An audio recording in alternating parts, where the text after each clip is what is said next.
Hari ini akan belajar untuk mata pelajaran tematik kelas 2 sekolah dasar, tema 7 kebersamaan, subtema 1 kebersamaan di rumah, pembelajaran 2. Mari kita belajar bersama-sama. Mari kita amati gambar berikut.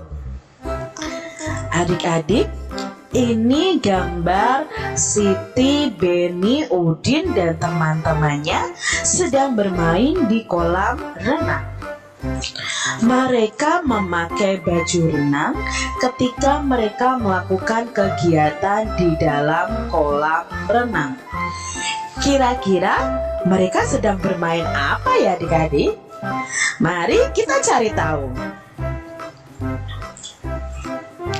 Di dekat rumah Ali ada kolam renang.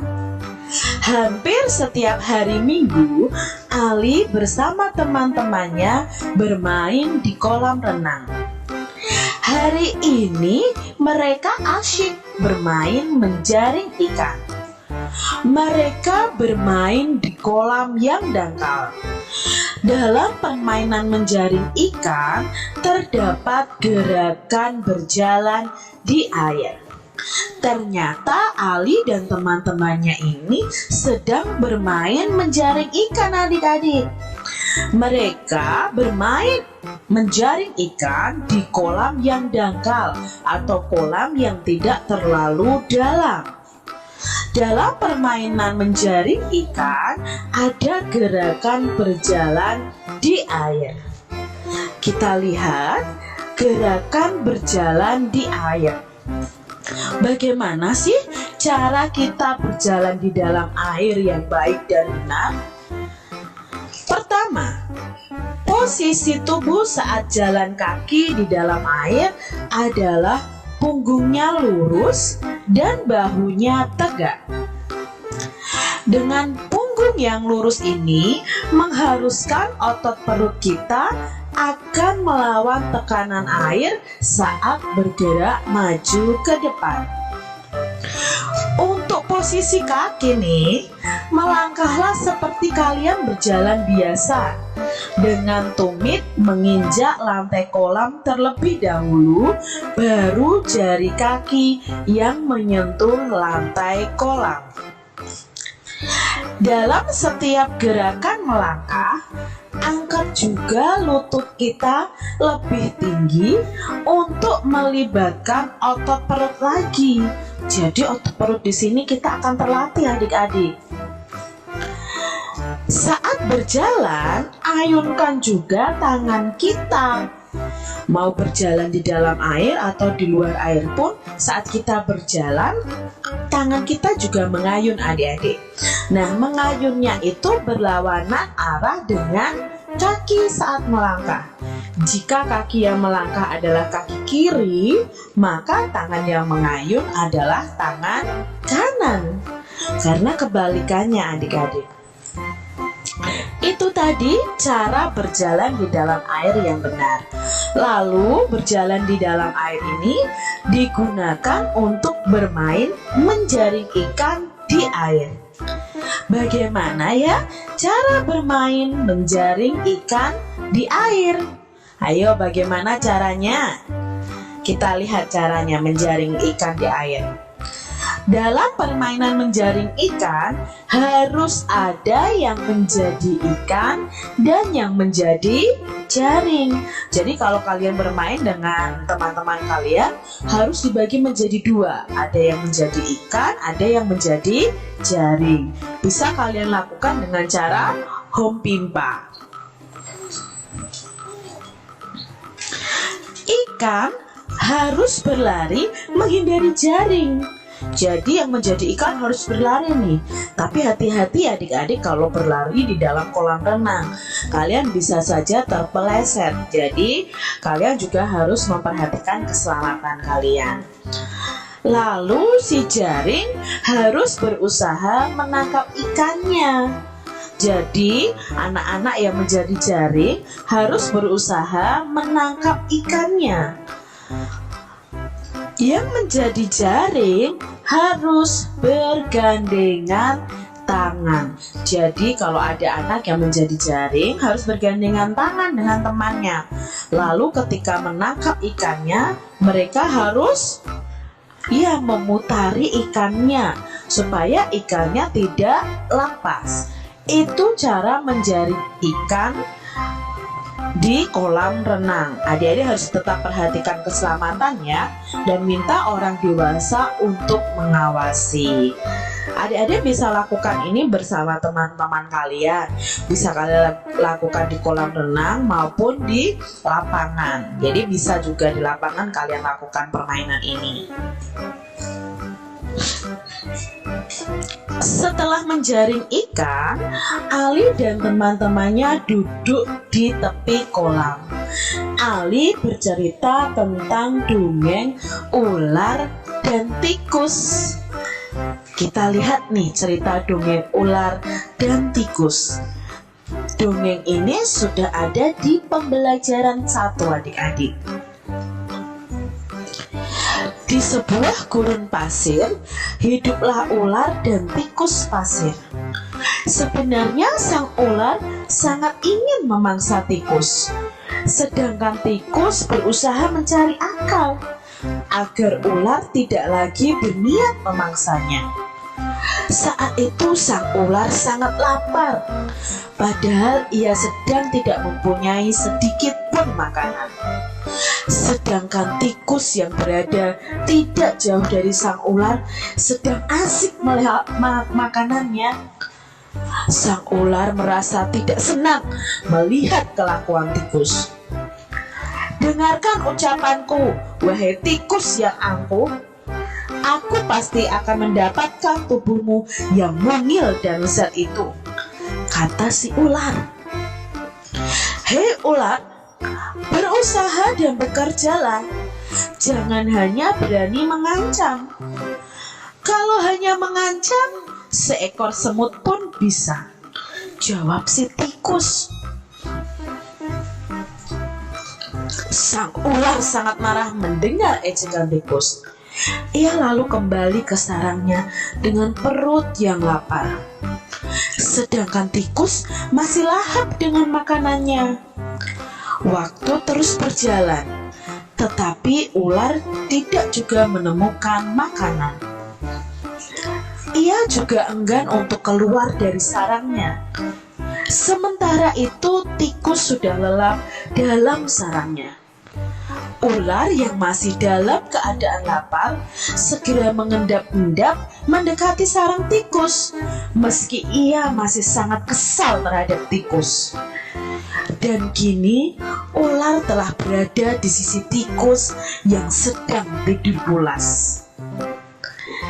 Hei tikus, aku sudah berada di sebelahmu dan siap untuk menyantapmu, kata si ular. Tikus segera terbangun dari tidurnya. Sambil berpura-pura menguap, ia mulai memutar otak agar bisa lolos dari cengkraman sang ular. Tunggu dulu ular sahabatku. Kalau kau ingin memakanku, kau harus berpikir dulu. Kita hanya berdua di sini. Tidak ada hewan lain. Jika kau memakanku, maka kau akan sendiri. Kau tidak akan mempunyai teman yang dapat kau ajak mencari makan. Kalau begitu, kau tidak akan makan dan akhirnya kau akan mati, kata si tikus. Seperti itu adik-adik. Sejenak sang ular terdiam. Ia mencoba merenungkan nasihat tikus. Jadi kita tidak bisa hidup sendiri? Tanya si ular. Tentu, bukankah kita bisa berteman dan tentunya kita dapat mencari makan bersama? Bukankah itu lebih menyenangkan daripada nantinya setelah kau memakanku, kau hanya akan hidup sendiri, kata si tikus. Ular mengangguk tanda mengerti. Baiklah, kalau begitu, maafkan aku, kata ular meminta maaf. Tikus pun memaafkan ular. Mereka tersenyum bahagia.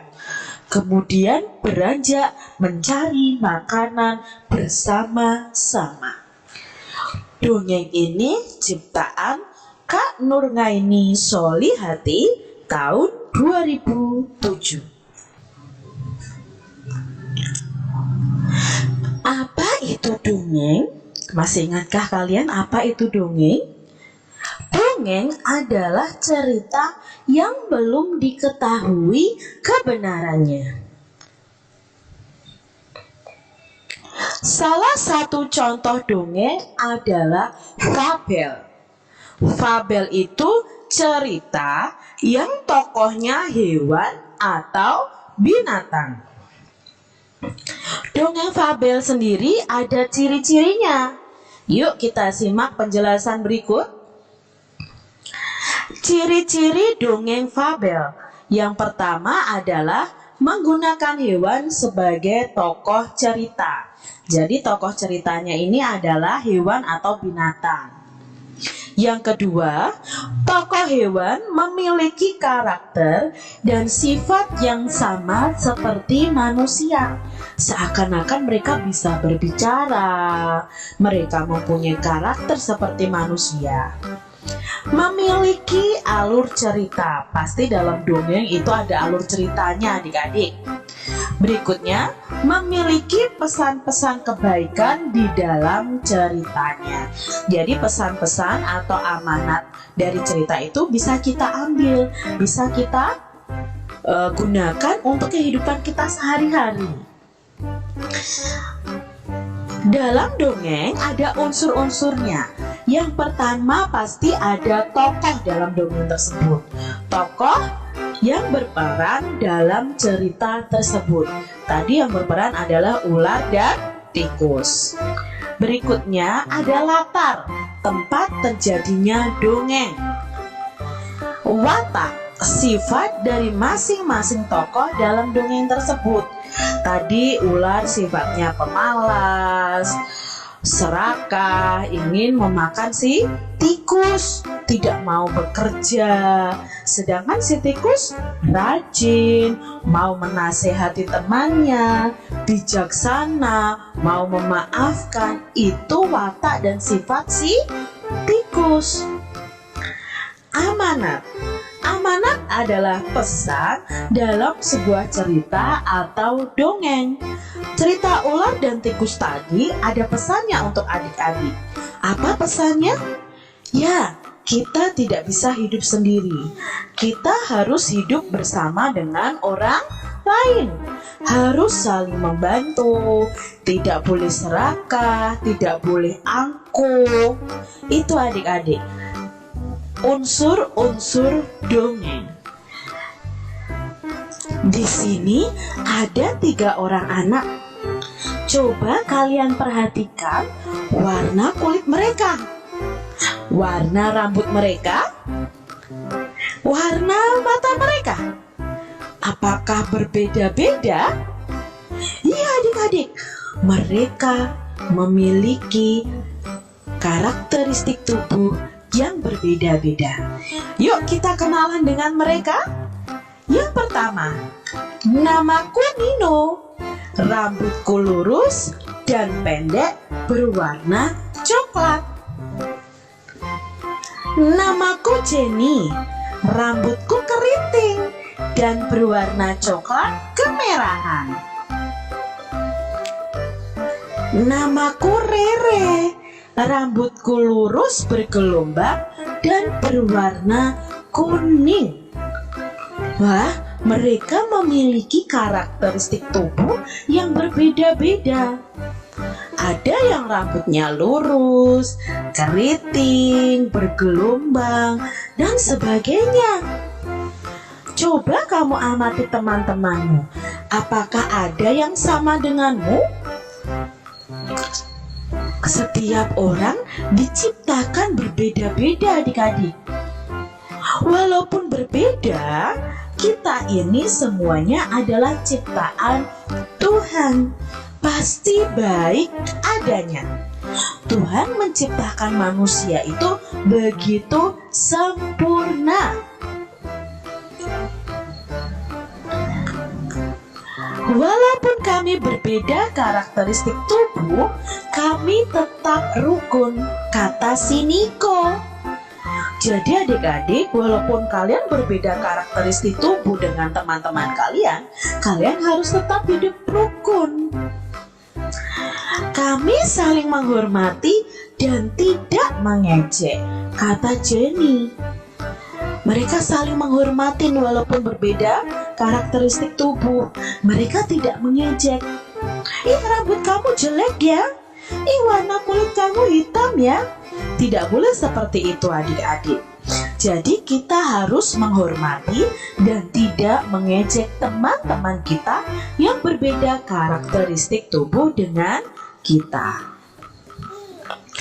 Kami juga selalu bermain bersama. Perbedaan itu indah loh, kata Jenny. Walaupun kalian berbeda, kalian harus selalu bermain bersama. Perbedaan itu indah. Perbedaan itu tidak menjadi penghalang kita untuk bermain dengan orang-orang di sekitar kita, adik-adik. Jadi jangan sampai kalian membeda-bedakan saat bermain. Setiap orang memiliki ciri khas yang dapat dirasakan secara langsung, yaitu ciri tubuh dan ciri fisik. Misalnya warna kulit, tinggi badan, bentuk rambut, perbedaan agama. Meskipun berbeda, kita tetap dapat berteman dengan rukun karena kita semua adalah makhluk ciptaan Tuhan. Sikap yang harus kita miliki meskipun memiliki perbedaan dengan teman kita yaitu yang pertama, hidup rukun dengan teman yang berbeda agama, berbeda warna kulit, berbeda bentuk tubuh, dan sebagainya. Yang kedua, tidak membeda-bedakan teman yang berbeda agama, yang berbeda warna kulit, dan sebagainya.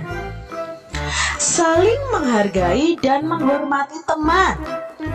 Memberikan kesempatan kepada teman yang akan melaksanakan kegiatan agama, khususnya bagi mereka yang berbeda agama, adik-adik. Jadi tetaplah kalian hidup rukun, memberikan kesempatan kepada orang lain untuk beribadah, menghargai, menghormati.